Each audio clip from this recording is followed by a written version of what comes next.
gusto kung ano nangyari sa akin noon, hindi maganda. Ganun po. Oo.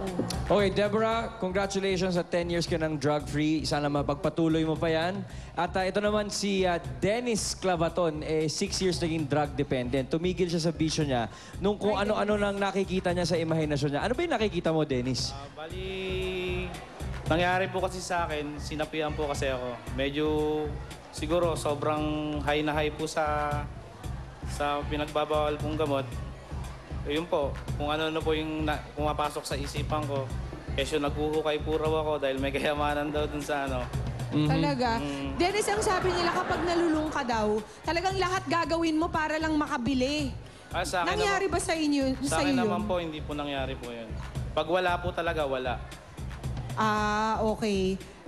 Dennis, gaano katagal ka nang hindi gumagamit ng pinagbabawal na Siguro po, gamot? yung simula nung mag-asawa po ako, tsaka simula nung makilala ko po ang Diyos. Mga ilang taon na yon, Dennis? Mga 9 years na po siguro or 10, mga ganun po. Ayan, 9 years. Alright. At kasama ni Dennis ang kanyang asawang si Leia. Leia, ikaw ba, kasama ka rin dun sa proseso na para si Dennis talagang maging completely drug-free na forever? Pinalalakas mo rin yung loob niya? Kasi ganito siya yung tumulong sa akin.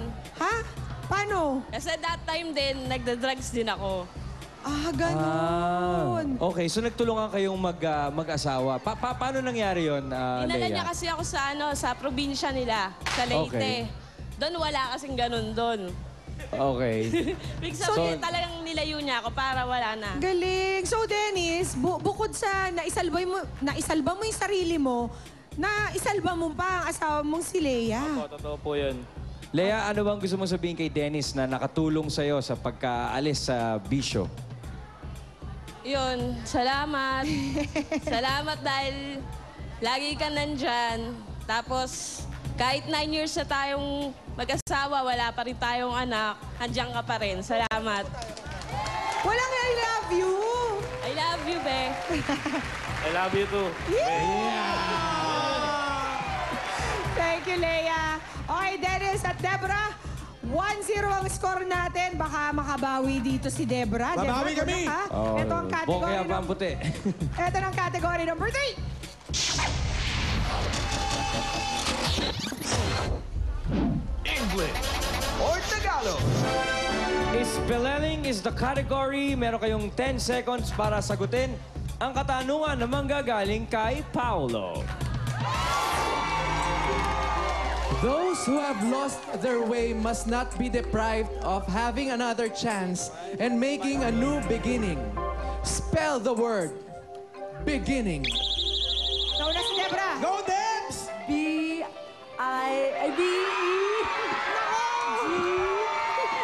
Patay tayo dyan, Deborah. G-E-N. Ayos na spelling ni Deborah. Gulo-gulo na. Nataranta lang, Ano pwede. nangyari? Ano nangyari? Mali. Okay, Paolo, mali yun. Pwede mag-steal si Dennis. Dennis, go for it. B-E-G 10 seconds. I-N-G. Naku! Parang kulang-kulang naman Shortcut. Mali. Ano dapat ang spelling, Paolo? Tamang sagot, B-E-G-I-N-N-I-N-G. Beginning. Beginning. Galing ni Paolo. Okay, no points. Ayos lang. for Ayos this lang.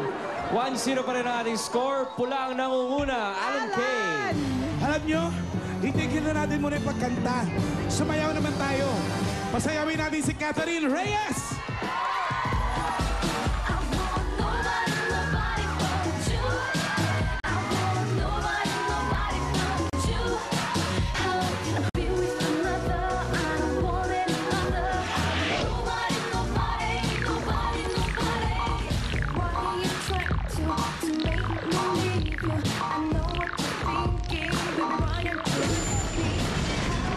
Catherine Reyes. Salamat, Catherine. Kimpi. Okay, ito naman sa akin, P, medyo kakaiba to.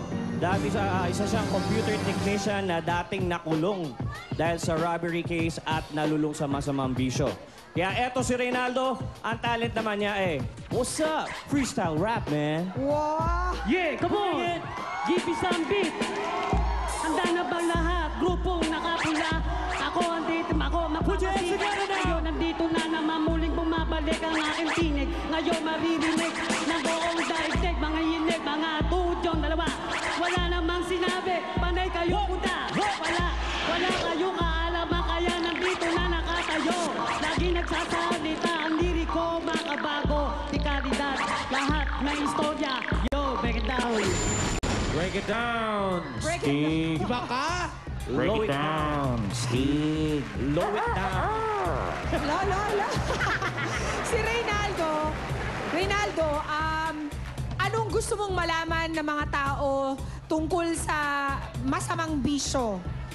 Ang gusto kong malaman ng mga tao ngayon, huwag kayong sasama sa mga tropang magaling lang sa sarap. Pero pag yan, nakakulong ka na kasi habang nagbibisyo kayo, gusto nyo panay-panay, sunod-sunod. Paano pag walang pera? Ayun, na-involve kami sa nakaw, nakakulong kami. Tagtagal ako ng 2 years sa kulungan, pero okay lang yun. Ngayon, nakabangon na ako. Computer technician na ako ngayon. Yun ang importante. Diba? Yung pagbangon ang importante doon, Reynaldo. We're happy for you. So, talagang yung droga talagang nagdulot ng lahat ng sakuna sa buhay mo. Lahat po, lahat paghihirap, mga nag-iisa ka, Pasko, bagong taon, birthday mo, ikaw lang mag-isa sa kulungan. Wala namang lalo na pag walang dalaw, maiiyak ka sa sarili mo. Buti na lang, nakilala ko tong asawa ko. Ayun yung nagbabago sa akin Kaso wala siya rito nasa factory worker siya Factory Okay, worker. but ano na, bigyan mo na lang ng mensahe yung misis. Oh. Honey, my love, so sweet.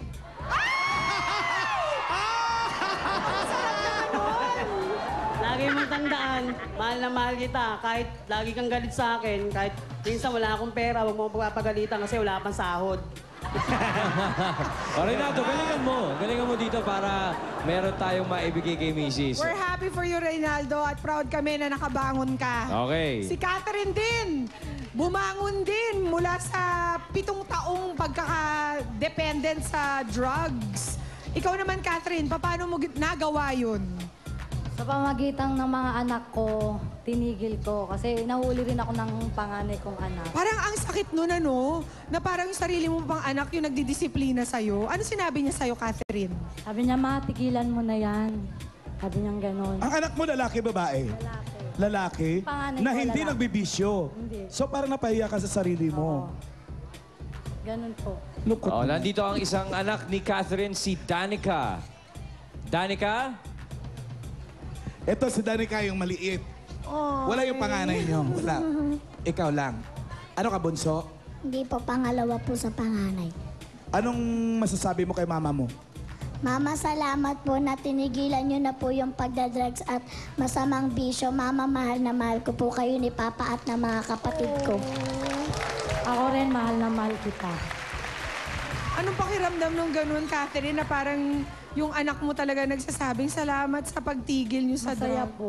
Diba nakaka-touch? Catherine, ilang taon na ba na drug-free? 6 na. 6 years. Ano bang maipapangako mo kay Danica, lalo na nagpapasalamat siya? Kausapin mo na lang si Danica. Anak, pagbubutihin ko yung trabaho ko, pag-aaralin kita hanggang sa matapos ka.